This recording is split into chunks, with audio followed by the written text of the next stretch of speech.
তো এটাই আসলে এক্সপেকটেশনের জায়গা। এমনি মুস্তাফিজ মানুষটা কেমন?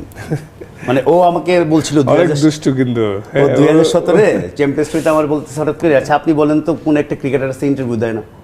আমি বলছি কার্টলি অ্যামব্রোস। পরের দিকে দিচ্ছে কার্টলি অ্যামব্রোস, আমি 10 না 12 বছর পিছিয়ে ঘুরে ইন্টারভিউ করছি। পরে সে এখন তো কমেন্ট্রিও করে, আগে এক সময় সে বলতো কার্টলি টক্স টু নমান, সে কারোর সঙ্গে কথা বলেন না। আমি কেন জিজ্ঞেস করলেন? আমি কার্টলি অ্যামব্রোস হইতে চাই।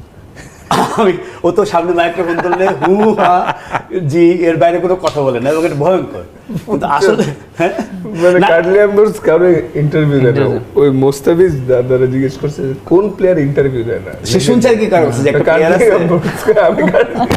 আমিও কার্টলি মানে আপনার কাছ থেকেই শুনে আপনার ওইটাই কার কাছে শুনছে এটা বলে আমি কার্টলি অ্যামব্রোস। ওই ইনস্ট্যান্ট বুদ্ধি ওর।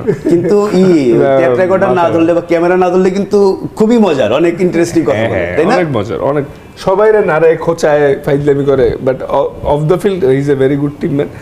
সবাইরে কিন্তু অনেক দুষ্টামি করে সবার সাথে। আচ্ছা আচ্ছা। তো ক্যামেরাতে দেখে সবাই চুপচাপ, কিন্তু ভিতরে অনেক দুষ্টামি করে। আর প্রেস কনফারেন্স গুলো তো ভয়ঙ্কর, মানে মাঝখানে তো একবার সাংবাদিকরা রেগে গেল, মিরপুরে প্রেস কনফারেন্স হচ্ছে, ও হ্যাঁ ঠিক, হ্যাঁ চেষ্টা করবো, ভালো খেলবো, মানে এই 1-2 শব্দ ছাড়া কোনো কথা নাই।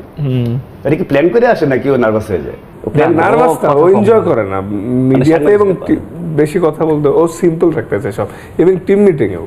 আচ্ছা, যাবো, কন্ডিশন দেখবো, বল করবো, কি দরকার ওই অনুযায়ী উইকেট দেওয়ার চেষ্টা করছে।